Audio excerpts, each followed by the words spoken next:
ராஜபக்சக்களுக்கு தொடரும் சிக்கல், நாமல் சிரந்திக்க அழைப்பானை. ரணில் சஜித் ஒன்றிணைவதால் எமது ஆட்சிக்கு பாதிப்பில்லை, நலிந்த ஜேதிச பதிலடி.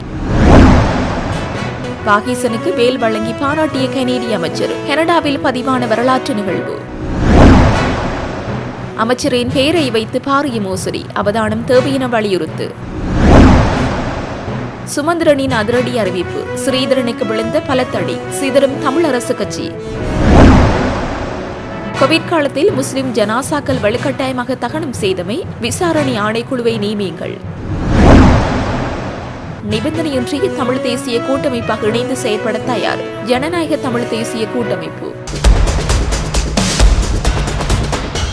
ஸ்ரீலங்கா பொதுஜன பெரமுனவின் தேசிய அமைப்பாளர் நாமல் ராஜபக்ச இன்று குற்றப்புலனாய்வு திணைக்களத்தில் முன்னிலையாகுமாறு அறிவுறுத்தப்பட்டுள்ளார். பாதாள உலக கும்பல் தலைவர் கெஹல் பத்ர பத்மியுடன் தொடர்பு இருப்பதாக கூறப்பட்டு வரும் விவகாரம் தொடர்பாக வாக்குமூலம் பெற்றுக்கொள்ளும் நோக்கில் நாமல் அழைக்கப்பட்டுள்ளார். இதேவேளை அவரது தாயார் முன்னாள் ஜனாதிபதி மஹிந்த ராஜபக்சவின் மனைவி ஷிரந்தி ராஜபக்ச நாளை போலீஸ் நிதி குற்றப்பிரிவில் ஆஜராகுமாறு அழைக்கப்பட்டுள்ளார். சிறிலிய கணக்கு தொடர்பான நிதி மோசடி தொடர்பாக அவருக்கு அழைப்பாணை விடுக்கப்பட்டுள்ளதாக தகவல் வெளியாகியுள்ளது.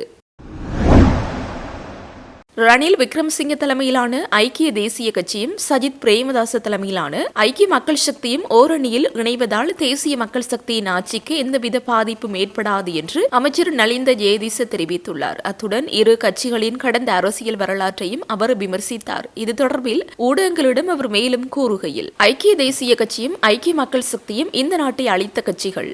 இந்த இரண்டு கட்சிகளும் இணைகின்றமையால், புதிய கூட்டணி அமைகின்றமையால் எமது ஆட்சிக்கு எந்தவித பாதிப்பும் ஏற்படாது. தேசிய மக்கள் சக்தி அரசு நாட்டின் முன்னேற்றத்துக்காகவும் பொதுமக்களின் நலனுக்காகவும் செயற்படுகின்றது.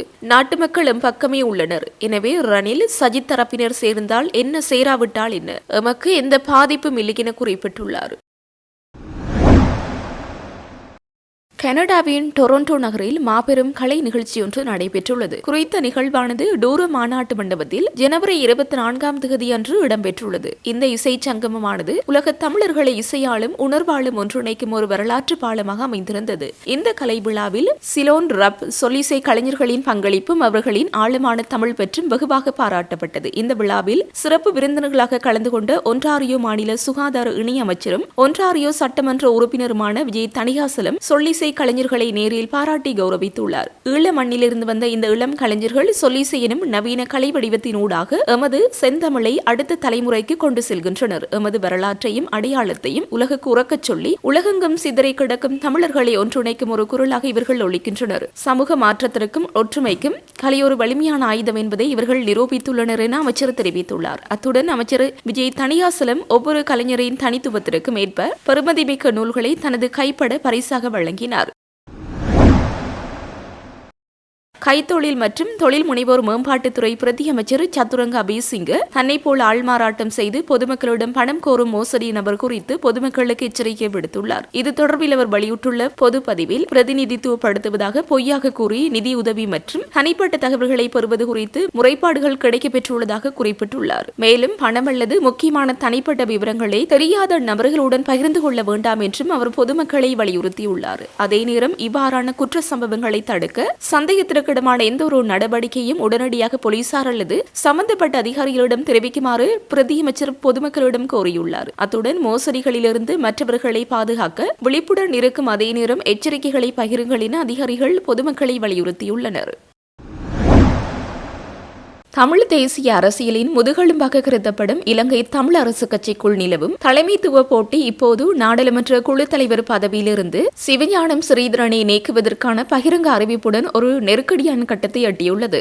மட்டக்களப்பு களுவாஞ்சிக்குடியில் ஊடகங்களை சந்தித்த கட்சியின் பொதுச் செயலாளர் எம்.ஏ. சுமந்திரன், கட்சியின் அரசியல் குழு எடுத்த தீர்மானங்களை ஸ்ரீதரன் ஏற்க மறுத்தமையால் அவரை நாடாளுமன்ற குழு தலைவர் பதவியிலிருந்து நீக்க கட்சி தீர்மானித்துள்ளதாக வெளியிட்ட தகவல் கட்சிக்குள் நிலவும் பாரிய உட்கட்சி பிளவை பிரபலப்படுத்தியுள்ளது. குறிப்பாக ஜனாதிபதி அனுரகுமார திசாநாயக்க அரசாங்கத்தின் முக்கிய நியமனங்கள் மற்றும் இராணுவமயமாக்கல் தொடர்பான விவகாரங்களில் ஸ்ரீதரனின் அண்மைக்கால நகர்வுகள் கட்சியின் கொள்கைகளுக்கு முரணாக அமைந்துள்ளதாக சுமந்திரன் தரப்பு முன்வைக்கும் குற்றச்சாட்டுகள் அவரை அரசியல் ரீதியாக பலவீனப்படுத்தும் ஒரு நுட்பமான முயற்சியாகவே பார்க்கப்படுகின்றது. ஒருபுறம் கட்சியின் ஒழுக்கக்கோவை மற்றும் ஒருமைப்பாட்டை பேணவே இத்தகைய அறிவிப்பு விடுக்கப்படுவதாக சுமந்திரன் வாதிடும் அதேவேளை மறுபுறம் இது திட்டமிட்ட ஒரு அரசியல் பழிவாங்கல் என ஸ்ரீதரன் தரப்பு ஆணித்தரமாக தெரிவிப்பது தமிழ் தேசிய அரசியலில் பெரும் அதிர்வலைகளை ஏற்படுத்தியுள்ளது. ஸ்ரீதரனின் செல்வாக்கை முடக்கி கட்சியின் அதிகாரப்பிடியை தன்வசப்படுத்தும் ஒரு ராஜதந்திர நகர்வா இது அல்லது கொள்கை ரீதியாக எடுக்கப்பட்ட ஒரு தீர்மானமா என்ற ரீதியில் பலதரப்பட்ட அரசியல் விமர்சனங்கள் தற்போது மேலெழுந்துள்ளன. கோவிட்-19 பெருந்தொற்று பரவல் காலப்பகுதியில் ஒருதலை பட்சமாகவும் வலுக்கட்டாயமாகவும் முஸ்லிம் மக்களின் ஜனாசாக்களை தகனம் செய்தமை தொடர்பாக விசாரணை செய்வதற்கு ஆணைக்குழு ஒன்றை நியமிக்குமாறு ஐக்கிய மக்கள் சக்தியின் திருகோணமலை மாவட்ட பாராளுமன்ற உறுப்பினர் இப்ரான் மஹ்ரூப் தனிநபர் பிரேரணை ஒன்றை முன்வைத்துள்ளார். கோவிட் பெருந்தொற்று நிலவிய காலப்பகுதியில் உலக சுகாதார தாபனத்தின் வழிகாட்டல்களுக்கு முரணாக ஒருதலை பட்சமாகவும் வலுக்கட்டாயமாகவும் தகனம் செய்யப்பட்ட முஸ்லிம் மக்களின் ஜனாசாக்களின் எண்ணிக்கை, அவ்வாறு தகனம் செய்யப்பட்ட ஆட்களின் பெயர்கள், முகவரிகள் போன்ற தகவல்களை விசாரிப்பதற்கும் இறந்தவர்களின் ஜனாசாக்களை இவ்வாறு வலுக்கட்டாயமாக தகனம் செய்தமைக்கு ஏதுவான பின்னணி மற்றும் வலுக்கட்டாயமாக தகனம் செய்யப்பட்டவர்களின் உறவினர்களின் உளநிலை தொடர்பான விசாரணை செய்வதற்கும் இதற்கு உடந்தையாக இருந்து வழிகாட்டுதலுக்கு முரணாக செயற்பட்ட அரசியல்வாதிகள் உள்ளிட்ட அரசு அதிகாரிகள் தொடர்பில் மேற்கொள்ள வேண்டிய நடவடிக்கைகள் தொடர்பில் ஆராய்வதற்கும் விசாரணை ஆணைக்குழுவை நியமிக்க வேண்டும் என்று தனிநபர் பிரேரணையை முன்வைத்துள்ளார். ஜனநாயக தமிழ் தேசிய கூட்டமைப்பானது எந்தவித நிபந்தனைகளும் இன்றி தமிழ் தேசிய கூட்டமைப்பாக இணைந்து செயற்படுவதற்கு தயாராக உள்ளதாக தெரிவித்துள்ளது என இலங்கை தமிழரசு கட்சியின் பதில் தலைவர் CVK சிவஞானம் தெரிவித்தார். இலங்கை தமிழரசு கட்சியின் மட்டக்களப்பு மாவட்ட கிளையின் ஏற்பாட்டில் முன்னாள் இலங்கை தமிழரசு கட்சியின் தலைவரும் முன்னாள் பாராளுமன்ற உறுப்பினருமாக இருந்த அமரர் சீமு ராசமாணிக்கம் அவர்களின் 113வது ஜனனதின நிகழ்வு களுவாஞ்சிக்குடி சீமு ராசமாணிக்கம் ஞாபகார்த்த மண்டபத்தில் நேற்று நடைபெற்றது. இலங்கை தமிழரசு கட்சியின் பதில் தலைவரும் வடமாகாண சபை அவைத் தலைவருமான CVK சிவஞானம் தலைமையில் நடைபெற்ற இந்த நிகழ்வில் இலங்கை தமிழ் அரசு கட்சியின் பதில் பொதுச் செயலாளரும் ஜனாதிபதி சட்டத்தரணியுமான MA சுமந்திரன், இலங்கை தமிழ் அரசு கட்சியின் பாராளுமன்ற உறுப்பினர்களான சாணக்கியன், ஸ்ரீநேசன், ஸ்ரீநாத், கோடீஸ்வரன், டாக்டர் சத்தியலிங்கம் உட்பட பலர் கலந்து கொண்டனர். இதன்போது களுவாஞ்சிக்குடி பிரதான வீதியில் உள்ள அமரர் சீமு ராசமாணிக்கம் அவர்களின் சிலைக்கு கட்சி பிரமுகர்கள், பாராளுமன்ற உறுப்பினர்கள் மலர் மாலை அணிவிக்கப்பட்டதனை தொடர்ந்து பிரதான வீதி வழியாக மேளதாள வாத்தியங்கள்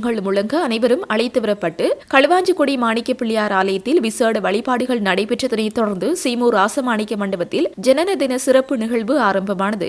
மதகுருமார்களால் மங்கள விளக்கேற்றி வைக்கப்பட்டதனை தொடர்ந்து அமரர் சீமு ராசமாணிக்கம் அவர்களின் உருவப்படத்திற்கு முன்பாக கட்சி பிரமுகர்கள், பாராளுமன்ற உறுப்பினர்களினால் விளக்கேற்றி அஞ்சலி செலுத்தப்பட்டது. இந்த நிகழ்வில் நினைவு பேரூரையினை இலங்கை தமிழரசு கட்சியின் பதில் பொதுச் செயலாளரும் ஜனாதிபதி சட்டத்தரணியுமான MA சுமந்திரன், முன்னாள் பொதுச் செயலாளரும் முன்னாள் கிழக்கு மாகாண விவசாய அமைச்சருமான கி துரைராஜசிங்கம் ஆகியோர் நிகழ்த்தினார்கள். இதன்போது கருத்து தெரிவித்த பதில் தலைவர்,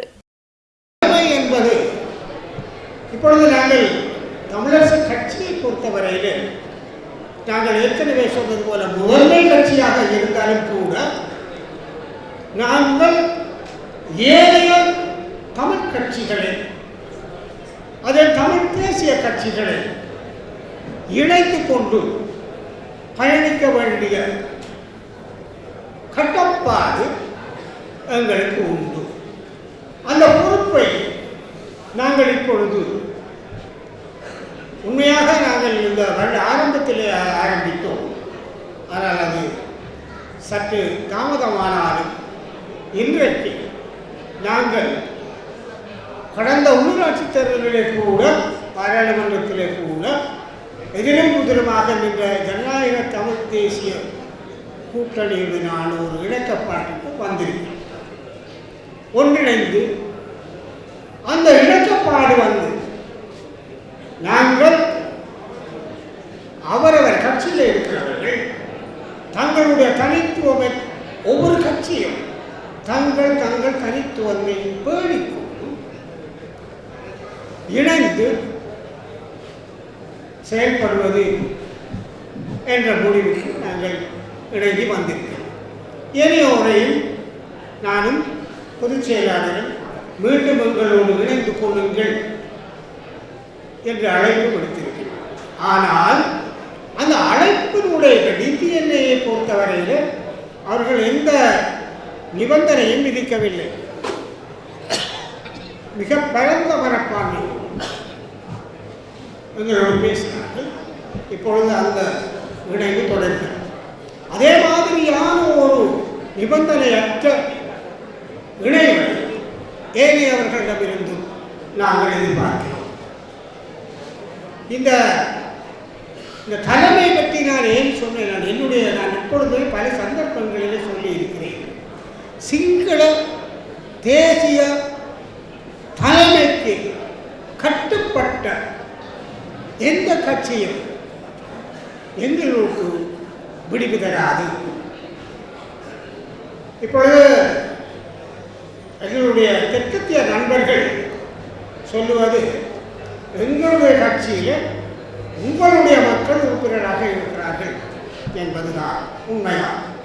எங்களுடைய மக்கள் அவர்களுடைய கட்சியில் இருந்து ஊடுருவி பல உள்ளூராட்சி மன்றங்களிலே பாராளுமன்றங்களிலே உறுப்பினர்களாக இருக்கிறார்கள்.